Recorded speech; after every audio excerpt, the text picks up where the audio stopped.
We'll start the webinar today, and forgive me if I just hop out every so often just to add some more people as they join us over the next few minutes. So good afternoon and welcome everybody. Thank you very much for joining us. Let me just, hopefully you can see, can you all see my screen? Can anybody give me a wave? Yeah, brilliant. And I'm getting reactions so you can all hear me, that's brilliant. So just really to start off with just a few little housekeeping points. Hopefully some of you are familiar with the whole Zoom session. We are recording today, so please, perhaps if you could make sure you're on mute, that will help minimise any background noise. You're welcome to have your camera on or off. As I say, we are recording, so you may choose to turn it off. It's entirely up to you. We will absolutely have time for questions. I've got a slot at the end of the session for you. If in the meantime you want to pop anything into the chat box, also we will get to that at the end of the session. I'm hoping to finish on time by 2 o'clock today. We will see how we go. Yeah, so I think we've got everybody who is waiting. I've just got one more just coming in the waiting room there. So I'm going to move on. So just a quick look at the session overview. I'm just going to move that out of my way. Right, so a little look at the session overview. So a few minutes, we're just going to talk about the aims of the session today. And then we're going to hear from the programme manager for the Landscape Partnership Scheme to tell us a bit about the whole project. Then we're going to look at this particular part of the project, which is species identification and recording, before we move on to the common grassland flower identification part of today's webinar. And then at the end, as I mentioned, there'll be time for questions and answers, and I shall be able to point you in the direction of 1 or 2 resources to start you off. There's just one more person joining, so I'm just letting them in. Okay, right, so, sorry, there we go, we've gone one too far. So aims of the session. Introduction to the Landscape Partnership Scheme, as I mentioned, what it's all about, how you can get involved. The aims of this project, the introduction to some common grassland flowers, hopefully ones you might see out and about around you, so nothing that you have to travel too far or look too hard to find, just to give you a start on the journey. Linking to some resources, including some free spotter sheets that we're creating specially for these webinars, and also time for questions. Okay, so first up, I'm going to hand over virtually to Julie, who's the programme manager. She had hoped to be with us live today. Unfortunately, she wasn't able to, so she has recorded a few minutes of a presentation for us. And if the technology works for us, then hopefully I will be able to share this short clip with you.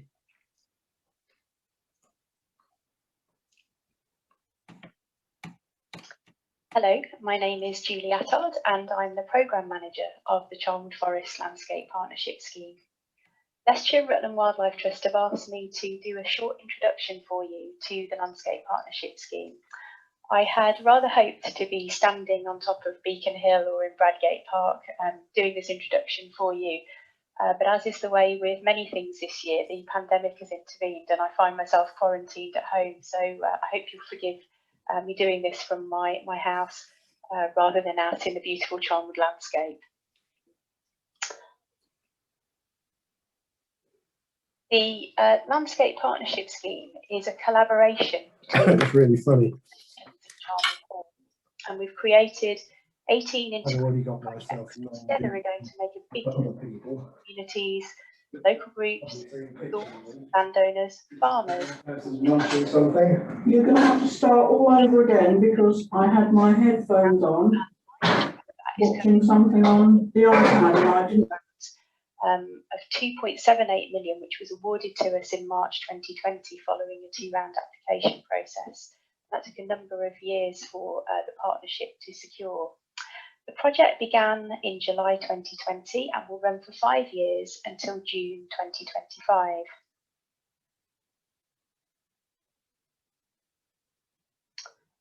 The whole point of a landscape partnership is to bring together a diverse group of organisations that often don't work together. They don't traditionally work together. And this is to ensure a whole landscape approach that coordinates management at landscape scale, that really engages with communities at all levels across an area, and ensures that we're thinking about all of the different dimensions of sustainability that will help the landscape to become more resilient to the pressures and threats it faces, whether these are environmental, societal, or economic. And you can see that we have a number of organisations across those different areas, those different dimensions, that are collectively responsible for delivering this project. So these are not the only organisations who will be involved, but they're the ones that are really taking responsibility for delivery of the scheme. And these organisations are supported by a delivery team led by me, and I've got 4 colleagues working with me on this project. We're working from National Forest Company, but on behalf of this entire partnership.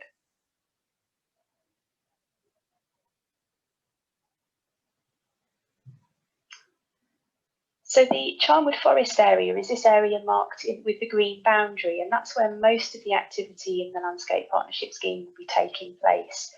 So it's for the people who live in the project area, but it's also for those communities on the edge as well. And a substantial amount of the outreach activity will be focused on 3 urban communities on the edge of Charnwood Forest, so Colville, Loughborough and Leicester, many of whom, as we know, travel into the forest for recreation. It's a whole landscape scheme, so it's looking at all of the elements within the landscape and natural environment. And particularly important to our project is the geological heritage. There is incredible geodiversity packed into a relatively small area here. And the particular sort of gems of this are the rare Ediacaran fossils. These are 9 times older than a T-Rex, and they're found in only a handful of places on Earth. And they tell us about the earliest moments of complex life on Earth more than 500 million years ago. But the geology isn't just interesting in and of itself, it's shaped the landscape and nature within Charnwood Forest. It shaped the soils above it. And it's because of those rocks that we have all of the wonderful natural heritage that we're familiar with in Charnwood Forest. So these habitats like ancient woodland sites and other rare habitats like heath and acid grassland and the beautiful neutral grasslands that you see along the Ulverscroft Valley, for example. Charnwood Forest has got very high biodiversity value, so it covers an area only 8% of the county, and yet it's got over half of its triple SIs by area. It's got 43% of its ancient woodland and almost a third of its local wildlife sites. So it's really important for nature too. And the landscape has of course affected what will grow, and therefore the land use, the social history, the culture, and ultimately the lives of the communities of the people who've lived here across the centuries.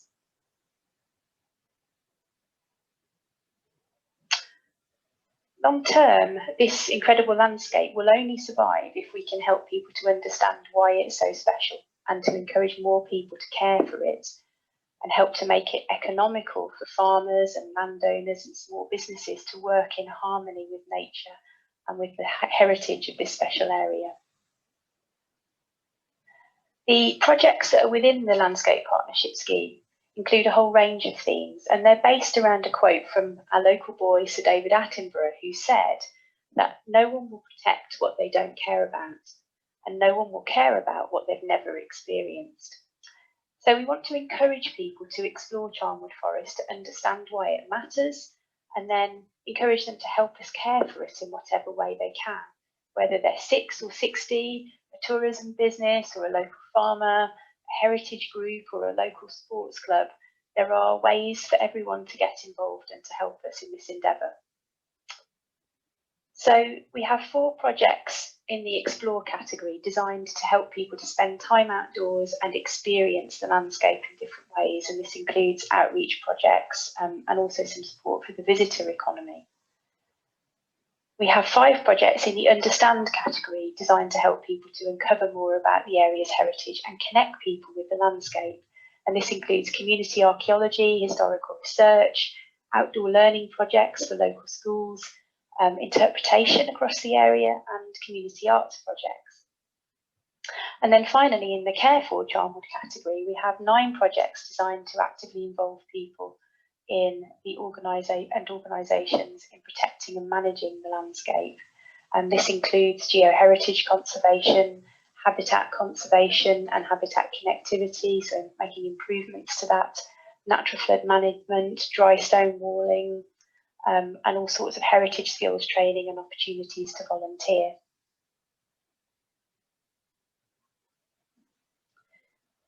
Within the Care For strand, we have a number of conservation projects focusing on Charnwood's key habitats. And these include neutral grasslands, such as those seen along the Overscroft Valley, woodland, hedgerows and orchards, which are quite widespread across Charnwood Forest, heathland and acid grassland, which only cover about 3% of Charnwood Forest, but are quite important at sites like Bradgate Park and Beacon Hill, and watercourses, which also includes looking at natural flood management, and this is where we work with natural processes to try and mitigate flooding further downstream. Alongside the habitat management, we're also looking at wildlife recording, and we have a spider survey focusing on Charnwood spider populations, which are actually quite important regionally, and the wider species identification and monitoring project, of which this course is part.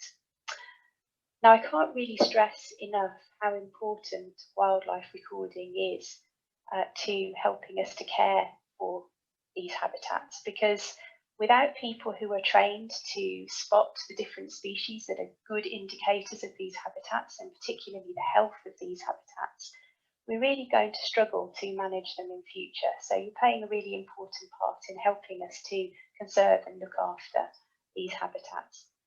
I won't say any more, as you're going to hear shortly from several people who know a lot more about this important subject than I do. So I hope you enjoy the workshop, and thanks for playing your part in helping us to protect this very special place. Goodbye for now.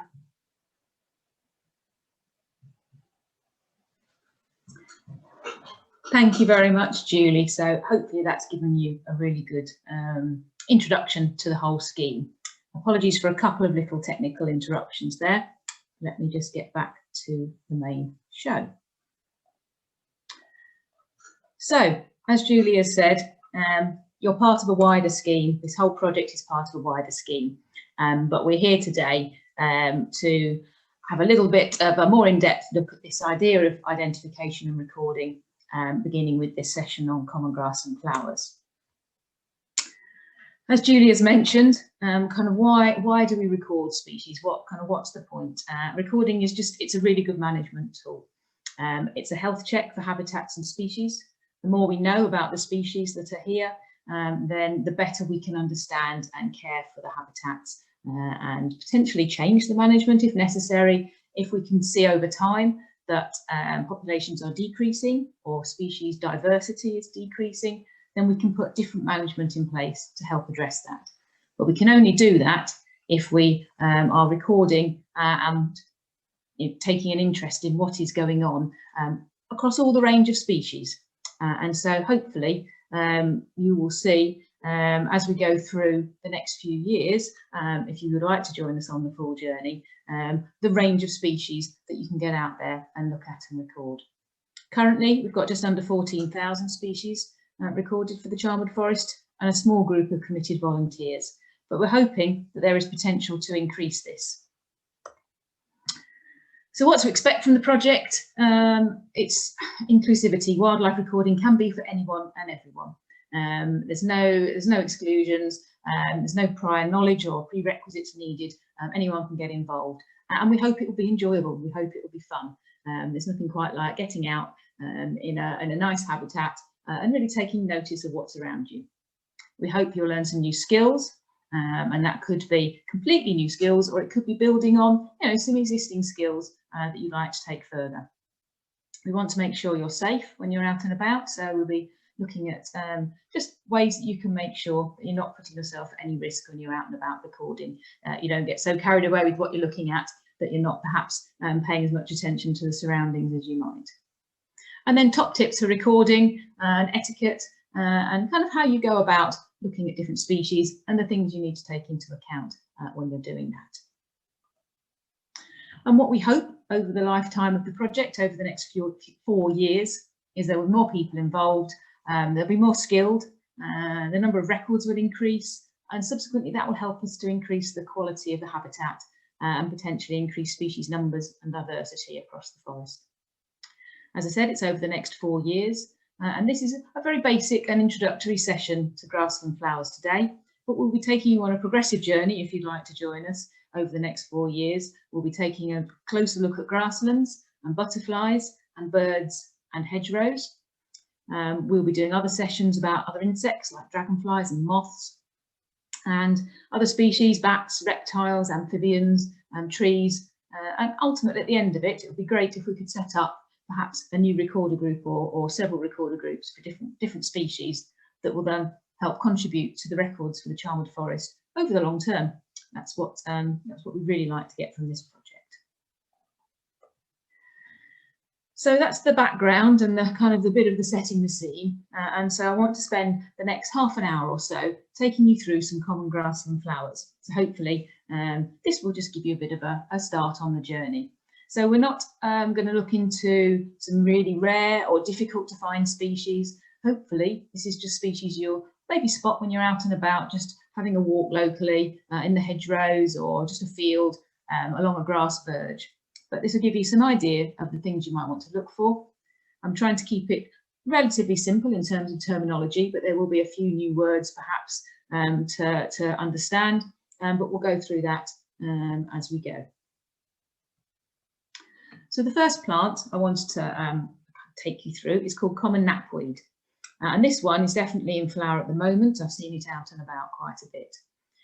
It's a thistle-like flower, as you can probably see from the picture on the right there, but it's not a thistle. It doesn't have the spikes, and it's common napweed. One of its other names is paintbrush, and I think that's quite topical when you can see that the flower head looks a little bit like it's been dipped in a pinky purple kind of paint, ready to create a masterpiece.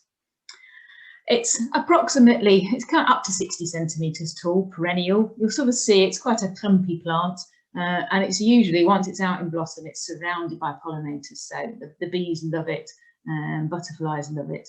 You can't fail to kind of enjoy the insects buzzing around and making the most of the pollen and nectar source. It has some other names. Black napweed and hardheads are perhaps better illustrated before it comes into flower. So you can see hopefully from the photo on the right there, before it comes into flower, the heads are a bit denser and quite dark. So you can see that sometimes the common name might give you a hint as to what the plant looks like. But we also do use scientific names. And at the top of the screen, hopefully you can see that it says common napweed, Centaurea nigra. And this is not to be overly confusing, or I'm not going to give you a spelling test at the end, but it's really worthwhile thinking about the scientific or Latin name as well as the common name, because there can be so many different common names for the same plant, but there's usually just one scientific name. And when you're recording, then you can be certain of which species it is you're talking about. So that's our starting plant. Now, hopefully you will see it out and about, common napweed. The next one, maybe you'll recognise as well, is Oxide Daisy.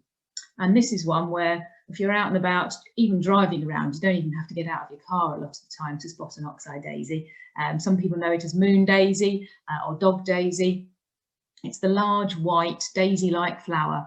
If you're pulling up to a roundabout, I know there's one near me, often I pull up and there's just this beautiful swathe of the big white heads nodding in the sunshine.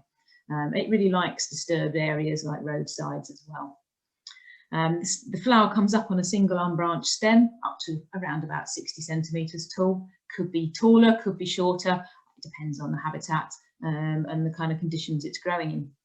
But the flower heads are very big, up to 6 centimetres across, so much bigger than the daisy you might think about in your garden lawn. This is one of those plants that has 2 different sorts of leaves, and that's a good tip when you're identifying different species. You may think you know what the leaf looks like, but sometimes in different parts of the plant, the leaves are a different shape. So it's worth looking at the whole plant, not just at the flower or one leaf. See if you can have a look at the whole plant. So on an Oxide Daisy, the basal or bottom leaves are spoon-shaped, whereas up on the stem, the leaves are thinner and they're a bit jagged, as hopefully you can see from that photo on the right there. So this one is Oxide Daisy. The next couple of plants we're going to see are in the pea family. And anybody who's done a bit of gardening and kind of might recognise the sort of shape of the flower of the pea family. I always think it's sort of this slightly curved tube shape. And it's a bright yellow flower, and it's a cluster at the end of the stem of about 5 to 12 pea-like flowers.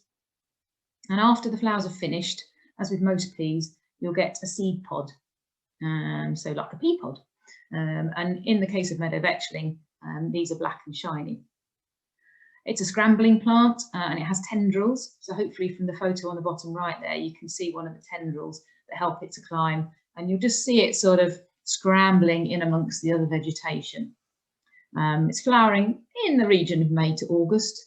That's always a bit of a generalisation when you see these kind of specific flowering times. It may be a little earlier or later. It will depend on the year. So don't discount a plant because you think it's not quite flowering when the book says it should. It will depend on the climate. It will depend on where it is. Have we had a particularly good spring or a poor spring? So it will change at different times of the year. So that one is meadow vetchling, or yellow vetchling, sometimes called, and that's fairly obvious because of the yellow flowers. Another one in the pea family is bird's foot trefoil, Lotus corniculatus. I've always thought of this one as eggs and bacon. It's got the sort of the yellow flowers and the reddish sort of pinkish buds, so you can see the yellow of the egg and the sort of the red pink of bacon. There's lots of other names for it, but the main common name of bird's foot trefoil comes from the seed pods. So once the flowers are finished, the seed pods, hopefully you can see the little illustration on the right there, they look a bit like birds' feet. So they come out in those kind of spikes of 3 or 4, and they look just a little bit like the foot of a bird. It's quite a low growing plant. It's leaves with 5 downy leaflets. And if something is described as downy, it often feels soft to touch. So rather than it being really hairy and you can see a lot of hairs, downy, it's just that, oh, it's just a little bit soft. So sometimes it's worth using different senses, not just your eyes, to feel a plant and to see if it matches the description that you've got. It's a great plant for lots of different species of wildlife, and in particular, it's the larval food plant, so it's for where the caterpillars will feed, for common blue butterfly, the green hair streak in the middle there, and the dingy skipper, all of which are out and about around the Charnwood Forest at different times of year.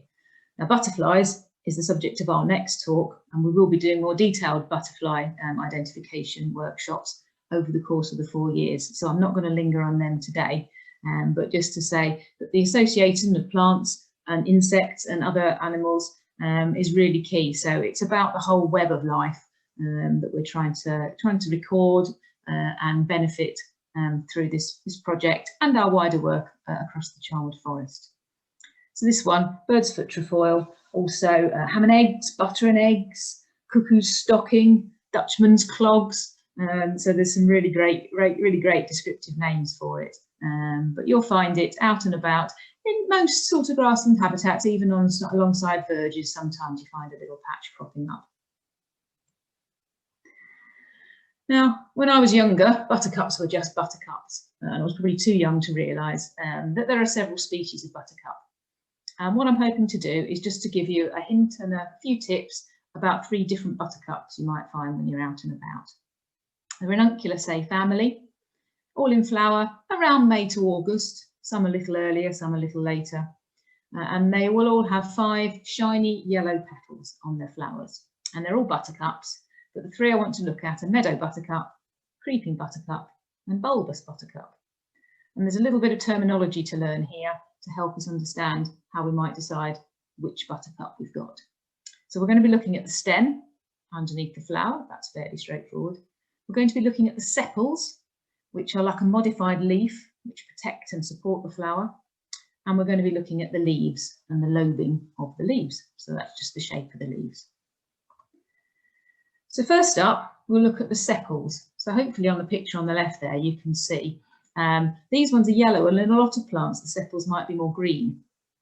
But the sepals underneath the buttercup In the meadow buttercup and in the creeping buttercup, the sepals follow the same angle as the petals, so they're sort of flat along the petals. However, if you are out and you turn a buttercup flower over, and you can see on the right-hand side there that the sepals are pointing back down the stem, or reflexed, as some of the books will call it, what you've got there is likely to be a bulbous buttercup. So that's one way of quite easily telling, have you got a meadow buttercup or a creeping buttercup? Or have you definitely got a bulbous buttercup if the sepals are reflexed? The other thing to look at, if you look in the middle picture on the creeping buttercup, hopefully you might be able to make out along the stem, there's just a few lines running the length of the stem. And the books will say this is furrowed, or I would say it's ridged. I like to think of creeping buttercup as being crinkled. That alliteration helps me to remember the different things. If you run it through your fingers, roll it through your fingers, you'll be able to feel the ridges and feel the crinkles for creeping buttercup. Now, bulbous buttercup has these ridges as well, but it does, as I've said, have those sepals that are facing down the stem. So you're looking at the sepals and the ridges, and you can pretty much determine which buttercup you've got. Then finally, if you haven't got the flowers, you can also look at the leaves. So the meadow buttercup has quite deeply divided leaves, and the creeping and bulbous buttercup, the leaves are broader, and this middle lobe has a stalk. Let me move to another slide, and that will hopefully show you even more clearly. So the meadow buttercup there, quite divided leaves on the left, and then the other two are broader, and if you can see, the middle of those three lobes, as we call them, is on a long stalk. So for buttercups, you're looking at the leaves, you're looking at the sepals, and you are looking at the stems. And hopefully, from one or all of those three, you might be able to tell which buttercup you have, meadow, creeping, or bulbous. Loads of different names for buttercups, but really it's that association between butter and the colour yellow, grazing cows, animals in the field. So lots of different names, but I think most people know buttercups. The next plant on the list is common sorrel, and this is perhaps one that might be a little overlooked. I think it's quite a delicate plant, and it is, you get these arrow-shaped leaves coming from the base. So the photograph, sort of the third photograph, shows the arrow-shaped leaves. The leaves on the stem are also quite arrow-shaped, and they wrap around this kind of ridged stem. And then when it actually comes into flower, you get these very pale, reddy, sort of pinky flowers, although you could almost mistake them for kind of something different. They don't really look like flowers, but they're the seeds. And to my mind, and perhaps somebody else might think that's a load of rubbish, I think they look a little bit like a flying saucer. They've got that sort of seed bit in the centre, and then they've got a thinner sort of disc around the outside, and there's also one over the top. So there's sort of these three-winged fruits on the common sorrel. This is one of those that foragers rather like. Apparently it tastes quite sour, a bit vinegary, so some of its other names are sour docks, bread and sauce, vinegar plant. It's quite a small, it's up to 60 centimetres, but it's quite a slender type plant. So you might mistake it for some of the other dock species, which have much bigger, more robust, broad leaves, and they're just a chunkier plant all around. You might know a dock leaf if you've grown up with somebody telling you that if you get stung by a nettle, you should find a dock leaf to soothe it. So same sort of family, but sorrel is much finer. There are other sorrel species, even more delicate, that you might find in Charnwood Forest. There's one called sheep sorrel.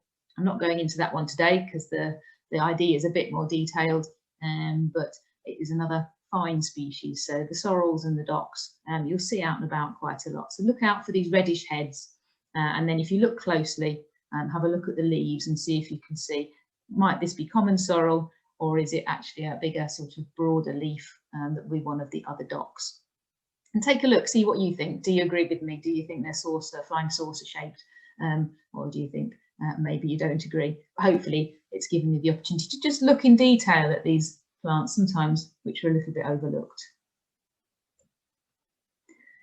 Now, red clover, this is one you may think you're familiar with, and you'd be right. It's fairly obvious to spot. These globe pink flower heads, an excellent nectar-rich source for bees. They absolutely, you know, a clover-rich meadow is absolutely alive and buzzing. The red clover has pink heads, not red heads. I'm often asked, why isn't it called pink clover? Who knows? But red clover, and the leaves are quite elongated and pointed, and they have quite a clear pointed white V on the leaves. Hopefully you can see that from the image. For white clover, sometimes it can be a little bit misleading because the white can be a pale pink colour, but the leaves are much more rounded, and if they've got white on them and it's in more of a curve, it doesn't have that sharp pointed V. Clovers have 3 leaflets. I've yet to find one with 4. If anybody has, they must be very lucky. So this is your archetypal 4-leaf, 3-leaf clover. And that's why we would call it, the terminology is Trifoil. So 3 foils, 3 leaflets. Again, they're quite downy, so the same as bird's foot trefoil, so soft to the touch. And I don't know if you're aware of clover's role in agriculture. Often they're used as a nitrogen fixer, so they can actually, they're really clever. They can take nitrogen from the air and fix it in their root nodules. So it can be really good for agricultural soils. If you can fix your nitrogen in your soil, you don't lose that important nutrient for the plants. And you potentially, if you're a farmer, might think, actually, if I've already got more nitrogen in my soil, I don't have to put extra nutrients on, which is a really good thing. We can reduce the extra nutrients and reduce any nutrients that might be running off into watercourses. So clover's a great plant, and you will see it in pretty widespread habitats, flowering kind of May to September, so most of the summer long and into the late summer. Now there's a couple of more damp habitats loving plants, and this is one that I see quite regularly close to me as I go for a walk around a local lake, and it's out in flower at the moment, so get out and have a look. It's fringing the watercourses, and it's Meadowsweet, and the name Meadowsweet, you might think, well, it's a meadow plant, but it's actually thought that that comes from, it used to be used as a flavouring, a sweetener for mead, the drink. So it's thought to be a derivative more of mead sweet, but we now know it as Meadowsweet. And I think it's got these really frothy looking, pale, sort of cream white flower heads, flowering June to September time. It can be a fairly tall plant, and it's said that it can smell like antiseptic when crushed. And some plants, I think, in my experience, do smell more antiseptic-y than others. But if you've ever used Germaline, I'm sure other antiseptic creams are available, but it's got a very distinctive smell, and you can get it from that. The stems are quite red, which contrasts with the green leaves. The green leaves are toothed, so that means they've got sort of jagged edges that look a bit like teeth, and underneath are slightly silvery. So this one is Meadowsweet, and you mostly find it's quite happy, as I say, having its feet wet, so in a damp kind of habitat.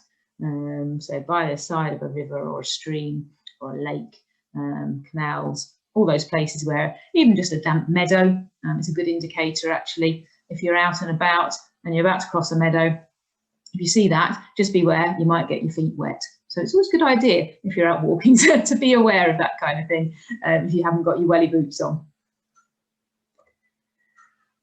And then the next wetland plant, or wetter, damp-loving plant, is this one called Ragged Robin. And again, this is one that's quite easy to spot once you get your eye in. And it's got these really delicate pink ragged flowers. And you may think, gosh, there's loads of petals on there. In fact, there's only 5, but each of them is divided into 4 lobes. And that's what gives it this really ragged appearance.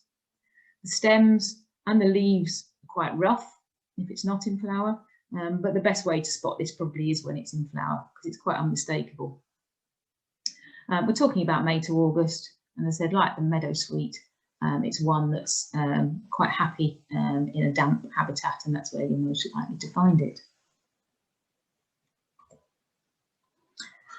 And then the last plant I want to go through today, and I appreciate it's been a bit of a whistle-stop tour, and just to say, there is a recording of this, so you'll be able to watch it back, and I'll go through the handout as well, so you won't lose any of these notes. This one is Yellow Rattle, Renanthus minor, also known as hay rattle. So you can guess that you're probably more likely to find this one out in a field. It's less likely to find it along a kind of a riverside or a road verge. So more likely to be out in a nice meadow. It has yellow tube-like flowers and an inflated green calyx. So the calyx is actually the collective term for the sepals. So if you remember with the buttercups, we talked about these sepals as being the leaf-like structures that protect the flower. So in yellow rattle, the calyx has got this more balloon-like shape. So hopefully you can see that behind the yellow flowers. And that's just the sepals all together. What happens is once the flowers are finished, that calyx turns a more brown colour, and that's where the seed heads kind of develop. And that's where it gets its name. So once they're brown and the seeds are developed, you really can give the plant a little shake and you'll hear the rattle. So it's one of those, again, that once it's at a certain stage, it's unmistakable. It's called yellow rattle, the flowers are yellow, and then the seeds rattle. So that's really a really helpful one. The leaves are serrated, so a bit like the previous ones, and they've got those kind of sharp, jagged edges, and they're opposite each other up the stem. So sometimes in a book you'll see it talking about whether leaves are opposite or adjacent. So it just means literally, is it one opposite the other or is it one next to the other? And different plants will have different arrangements of leaves, and yellow rattle has opposite leaves.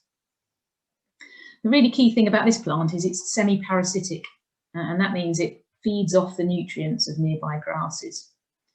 Now, if you're a farmer and you want a really grass-rich meadow to feed your livestock, in the past you probably don't want too much yellow rattle in there, because the yellow rattle actually helps to suppress the grasses.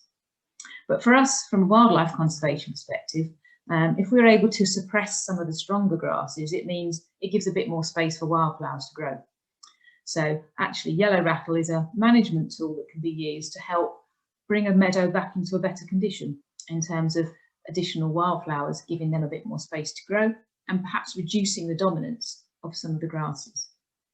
Now, grasses is a whole other topic, but absolutely we will be doing a session on grasses later on in the training session. So if it's something you've always wanted to know about, but never kind of quite plucked up the courage to learn grasses, or something that you just want to develop your knowledge of, then stick with us and keep an eye out, and we will be running a grass one, because it's really good to be able to identify the grasses alongside the wildflowers. So yellow rattle can be used to enhance grass-dominated meadows, and it's also known as hay rattle. And I just wanted to direct you to this poem that one of our volunteers kind of found in a book by Simon Armitage from Walking Home, and he's written this book about yellow rattle.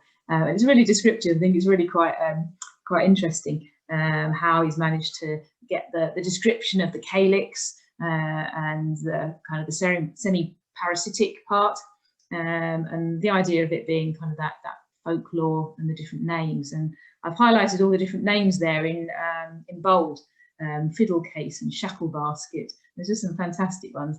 I think coxcomb's a really good one, because you can sort of see that the shape of the top of the yellow flower maybe is a bit like the comb of a cockerel. So really descriptive, and it's if you're really interested in that and kind of the history of names and where it's come from, it can sometimes just give you a clue as to how a plant was used in the past, whether it was medicinal or whether it was a food plant, and quite how people used to view it. And it can be different to how people view these species today, but really good to know. So that was a whistle-stop tour of 12 common grassland flowers.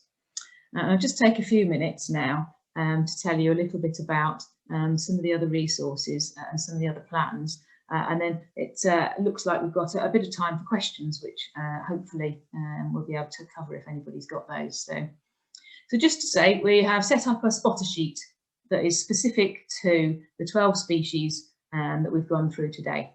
And these spotter sheets, we'll email them out to you afterwards. And they're also available to download from the website, which is lrwt.org.uk, and then it's /Charnwood Forest Landscape Partnership Scheme. We'll send all these links out. That means you can go onto the website, download it, take it out and about with you. And the spotter sheet has the picture. It has a few little tips about what you might be looking out for. And as we start to think about not only identifying but recording species, It has a space for you to start thinking about the things you might want to do if you're out actually recording what you're finding. And then after recording something, then we will start to talk about how and where you might submit those records, but who wants to know and what would we do with them. But in the first instance, these spotter sheets have a place for you to record the date. So it's really important to know when you found something, and that could be when it's in flower, it could just be when it might not have been found for several years, or it might be found quite regularly. So the date's really important. And then the next bit on the spotter sheet is the location. And this is usually a grid reference. Now, if you're not familiar with grid references, we will go through this in some later sessions about recording. But the grid references, there's some great guides, there's Ordnance Survey guides, and there is a grid reference finder, and there are some phone apps which you can have coming up. Sorry, it's just the chat box has just jumped onto my screen. Let me just make that smaller. So yeah, so there's Ordnance Survey guides, there is the online grid reference finder and phone apps, which are great. If you've got a smartphone, you can just be out in the field, open the app, and it gives you the number just without you having to do anything. You just hold the phone out and it gives you the number. So so it's a grid reference and it's based on the Ordnance Survey system. There are other ways of finding where you are, what your location is, but this is kind of the most commonly used one for recording species in this country. It prompts you to perhaps take a photograph. So again, if you're unsure of an identification, it's always a good idea to take a photograph, and then you've got the evidence, you've got the record of what it was and where and what it looked like. And if you can get a photograph potentially of the different bits, as I said earlier, sometimes the leaves can be different in different places. If you can get close up on the flower, and not always the top, sometimes the underneath of the flower, it's always a good idea to get as many pictures as possible.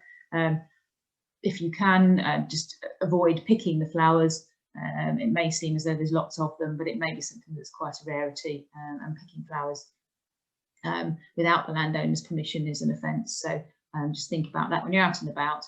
Again, we'll go over more things like recording etiquette for different species and which species are specifically protected, and all the things you need to think about there. But really, the old adage of kind of take only photographs and leave only footprints is probably the best to go by when you're looking at flowers.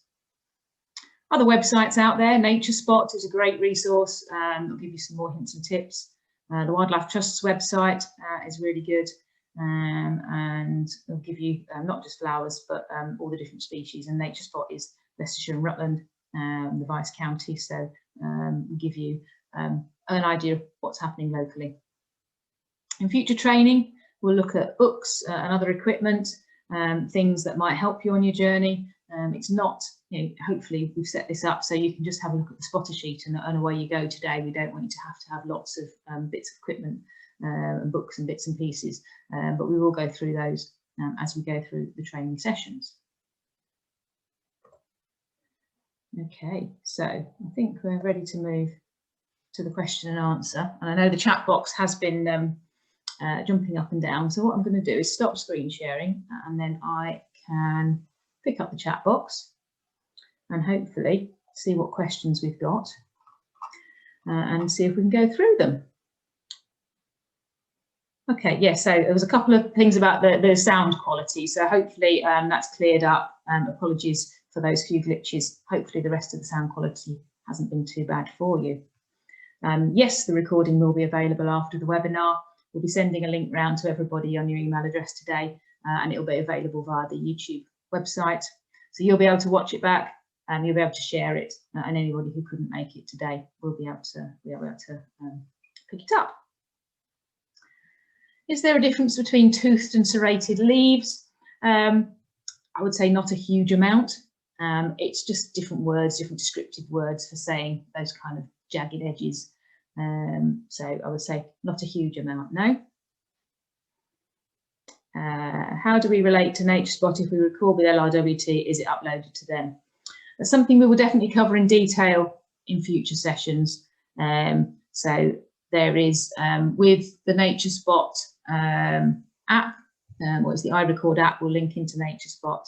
LRWT does have an agreement with Nature Spot in terms of sharing records. So that is something we're all endeavouring to share our records around. Hello, Jackie. We have loads of ladies' bedstraw in some old meadows in Frisbee. Is that an indicator of good quality meadow? What would be good indicators of old unimproved meadow? And thank you, Claire Insall, who's already replied to Jackie to say, yes, ladies' bedstraw is a great meadow plant. We'll probably talk more in detail in future sessions about specific indicators of old meadows. It can depend on the soil type of the meadow, what sort of species you would expect to find in there. But ladies' bedstraw in there, something like betony, which is kind of a purple flowering plant. But most of the ones I've gone through today would also be nice to see.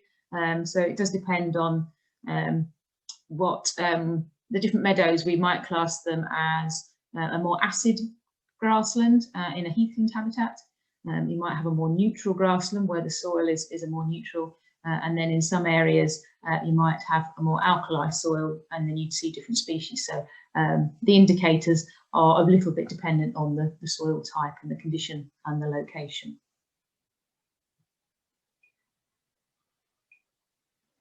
I see a lot of purple vetch in Watermead. So there are some different vetches which are in the pea family, and that is so the yellow vet, the meadow vetchling, and birdsfoot trefoil. But there are some vetches. So there is tufted vetch, there's common vetch, and bush vetch. So the differences between those, perhaps we can go into detail at a later in a later session. But yes, different species potentially are the purple vetches, but yes, they're in the pea family as well. How can I persuade allotment holders not to pull out weeds? Oh, that's a difficult one. Weeds, we like to say to people, are usually just wildflowers, perhaps not growing where people might like them to. It's a tricky one. If you can point out the benefit of having a range of different flowers for different insects, you can tell them that our pollinators are in decline, they're under threat. We're talking in the region of 41% of insects face extinction.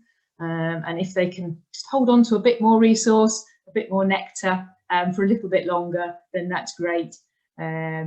So yeah, if they desperately want to tidy up, maybe they could find a little area at the back in a corner that they might like to leave messy and have some of it neat and tidy. It's the sort of thing we find in churchyards as well, where people really like it to be neat and tidy.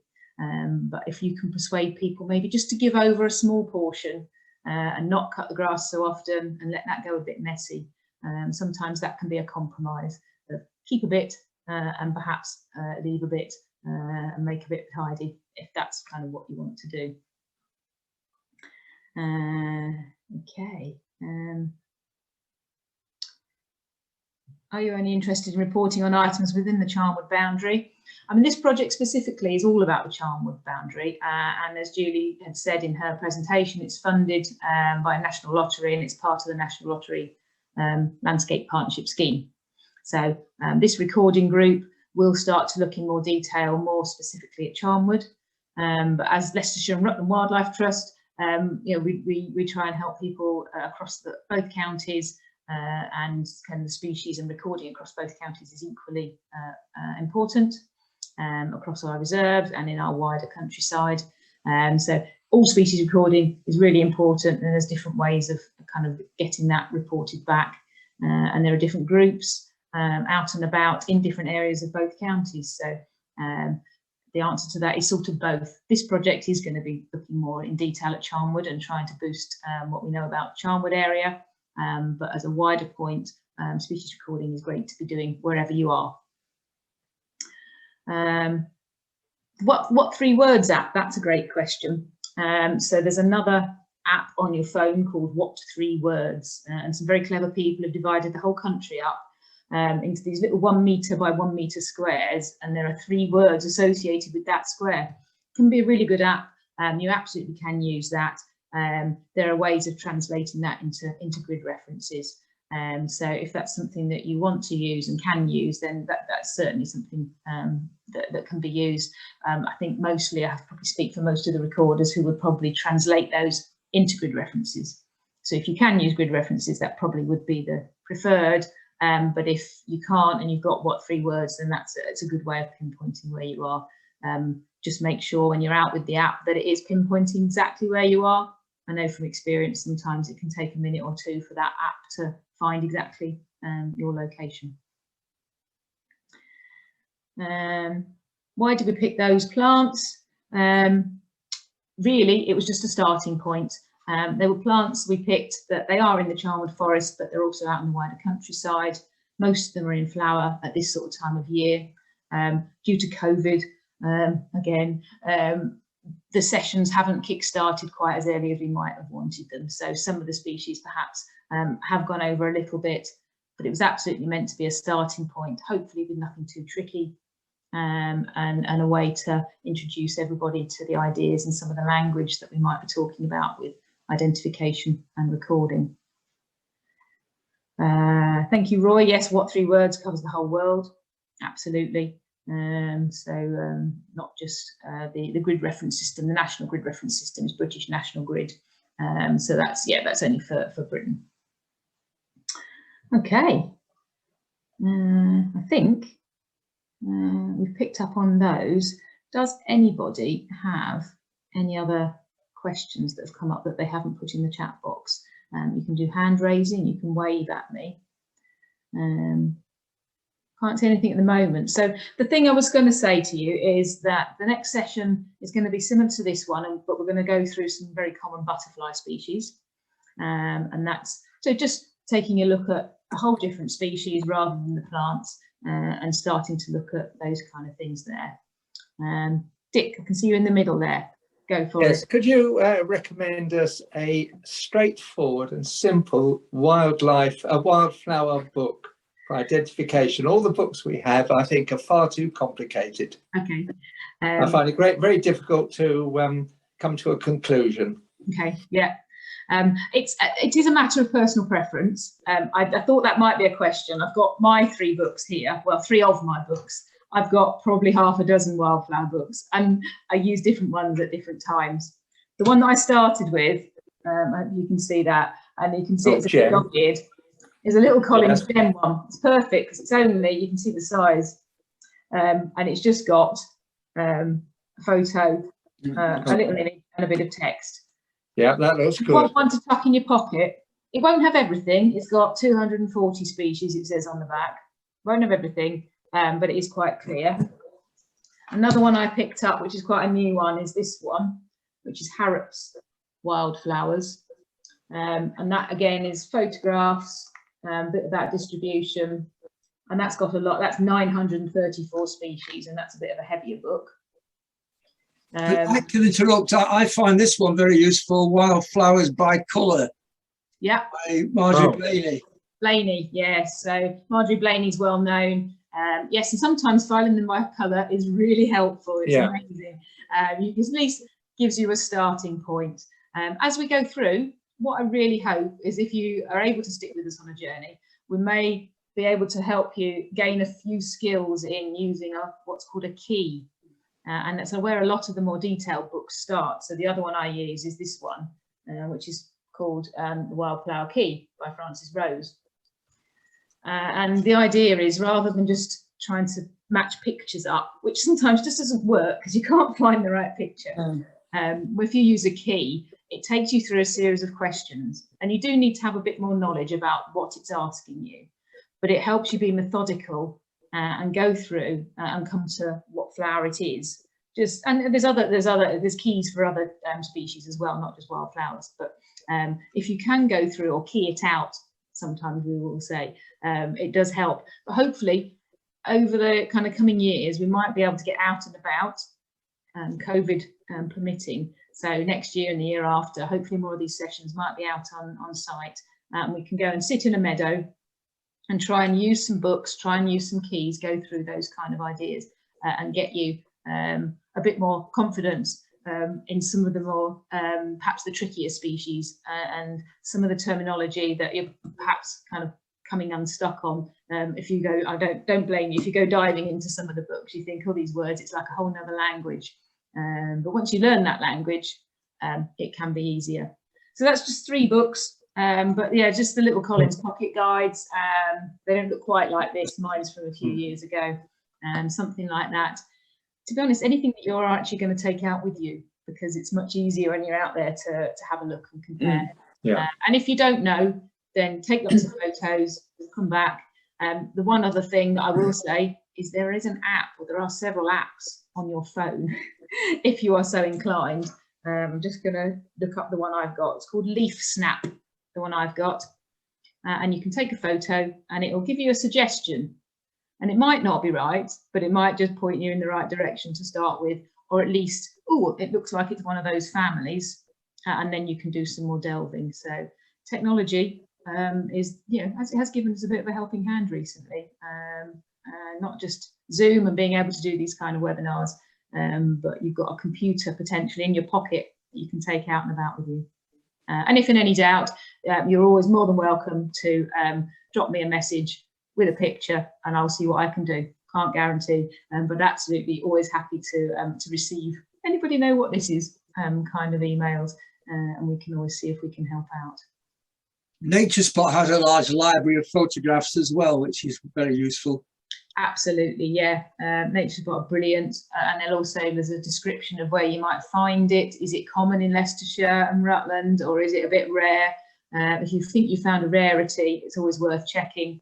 But if you think I've got this one and it says it's common in Leicestershire and Rutland, then it sounds like you might have got the right one. So sometimes it is a bit of detective work, and it's one of those things that you usually get really good throughout the summer, and then over the winter when there's not so many flowers about, some of it you forget a few bits, and I always have to kickstart it again in the summer when everything comes back out in sort of spring and summer.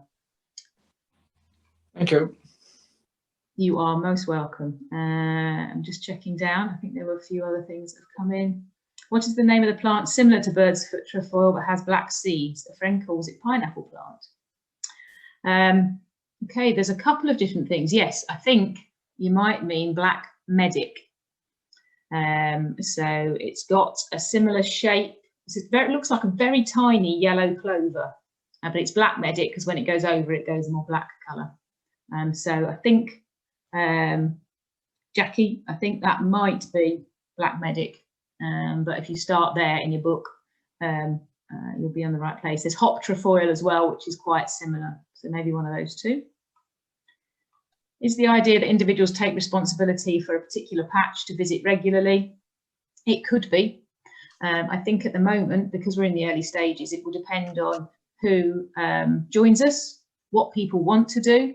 I haven't set out a specific timetable for the next few years. So I've got an idea of where we might go over the next few months, but I don't want to say this is what we're doing, when actually we might get people come to us and say, actually, what we'd really like is this or this. So I'd hope to be able to tailor it to what people want.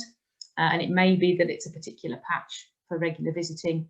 It may be if people get really keen on a certain species, we can introduce you to one of the national recording schemes, and that takes a bit more commitment. Usually, for example, the butterfly scheme means you're out doing the same walk every month, I think it is, throughout the summer. Others, actually, it's just go and visit once or twice. So we can absolutely tailor it depending on what you're able to commit to or what you want. So hopefully there'll be something in it for everyone. Yes, if you miss any recordings, they'll absolutely be available. What I'll try and do, I don't want to send unnecessary emails around, so if you think you're getting too many from me, just let me know and I'll take you off the list. But unless I hear from you, as we do each session, I'll follow up. Even those who have, if you've made it today, we've got you down on the list. We will store your data securely and we will only use it to tell you about this project. But if you want to be removed from that list at any point, absolutely, we will do that. But I don't want anyone to miss out. If you think you might have missed out, have a look on the Wildlife Trust website and or the Wildlife Trust YouTube channel. So we're going for once a month. They'll probably be online this year and mostly Wednesdays, Wednesday lunchtimes. But because we're recording them, we hope that other people will be able to pick them up if they need to.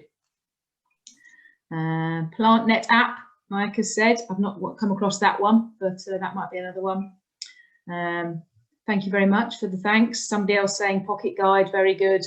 Yes, Claire working with Nature Spot to create more resources for this project. So it is the start of the project very much. It has been delayed because of COVID, so we'll be feeling our way a little bit, but we definitely want to say we want you to enjoy it, pick up the skills you're interested in, and really help us care for Charnwood Forest and help us increase the records with the knowledge that you're helping us to then help the landscape and help the habitats and the species as well. Jackie says, yes, Black Medic, good. How will we actually report to you in terms of species identification? We will be going through that as we kind of develop that, and we're hoping to get that set up through Nature Spot so that the records are all shared. At the moment, if you do any recording and reporting, carry on in exactly the same way as you have been. If not, if you've got records, hang on to them, and we'll hopefully share as we go through the project how we can bring all those records into the main databases. Even if you're not near Charnwood, you are welcome to still come along to these sessions. They're open. Hopefully you'll pick up anything. Obviously the recording itself we're hoping will be in and around Charnwood. Okay, 3 minutes past 2. Does anybody want to wave up at me and say any other questions, anything else? Dick, unmute yourself. You're still on mute, hang on.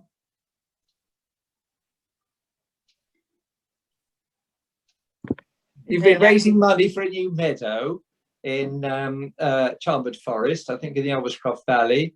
Have you actually purchased it, and is it one area that we could actually start to record on? That is a great question, and one I can't answer straight away for you, but I know we have been, and I'm not sure where things are at with the different meadows and the meadow purchase fund. I will find out and get back to you. Thank you. Just looking around the virtual room, I'll just check because there's nobody on the second screen. Nobody with their hand up. Okay, thank you very much for today. I will send round an email. Oh, hang on, Roy, is that you saying with a question? Oh, it's me saying goodbye. Oh, saying goodbye. That's great. Now, I will finish up the session here. Thank you ever so much for your time today. Hope to see you again. The next session is butterflies on the 18th of August. We will be sending around emails and follow-ups, and then we'll be sort of gradually going forward together. I think it'll be a bit of kind of a joint effort, and I'll be trying to bring in experts on different species. I'm certainly no expert on every species. So as we get into more detail, we'll be bringing more local people in to hopefully tell you a bit more about different species. Thank you all very much. Have a good afternoon, and hope to see you again next time. Bye-bye.